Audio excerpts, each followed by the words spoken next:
ममता मिश्रा के YouTube channel पे सभी भाई बहनों को दिल से स्वागत है। आइए एक बहुत सुंदर, बहुत प्यारा, बहुत प्यारी कजरी गाते हैं। देखिए, जब राम सीता लक्ष्मण वन को गए थे, अयोध्या में कैसे शोक छा गया था। आइए इस गाने के माध्यम से कजरी सुनते हैं। इस दिन का माहौल कैसा रहा, आइए जैसा मेरा गाना रहा पूरा फुल आवाज करके, जब तक पूरा गाना नहीं सुनेंगे तब तक समझ नहीं आएगा। जय श्री राम। पूरा गाना सुनिए प्लीज। मेरे चैनल को कमेंट करिए, आगे बढ़ाइए और लाइक सब्सक्राइब जरूर करना। जय श्री राम।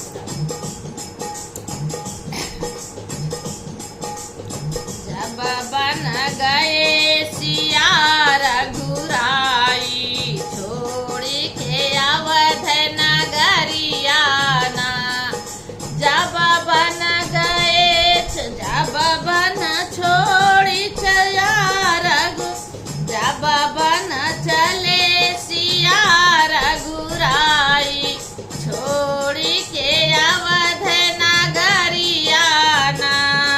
जब बन चले सिया रघुराई, छोड़ी के अवध नगरिया ना।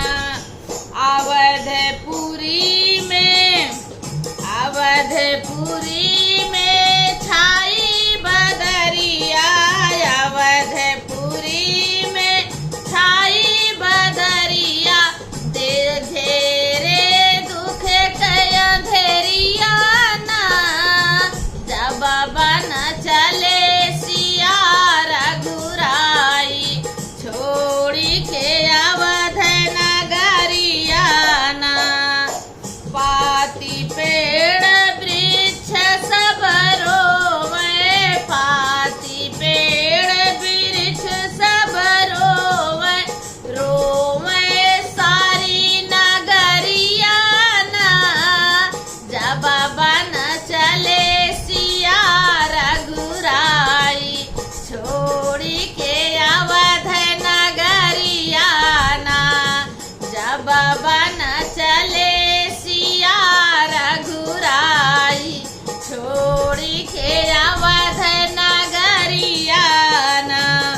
राजा दशरथ प्राण तजत है, राजा दशरथ प्राण तजत है।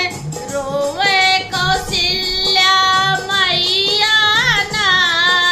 जब बन चले सिया रघुराई, छोड़ी के अवध नगरिया ना।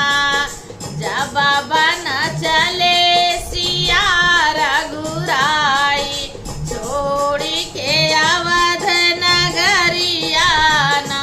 के करे लाल का लाल बोलऊबे, के करे लाल का लाल बोलऊबे।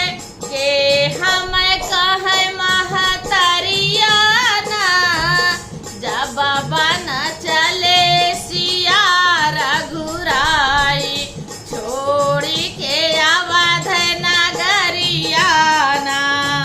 जब बन चले सिया रघुराई, छोड़ी के अवध नगरिया ना।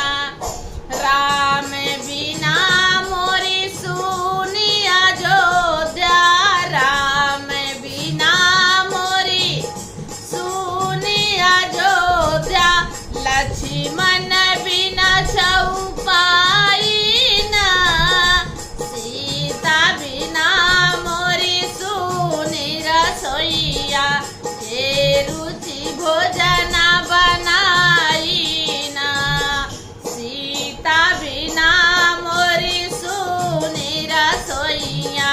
के रुचि भोजन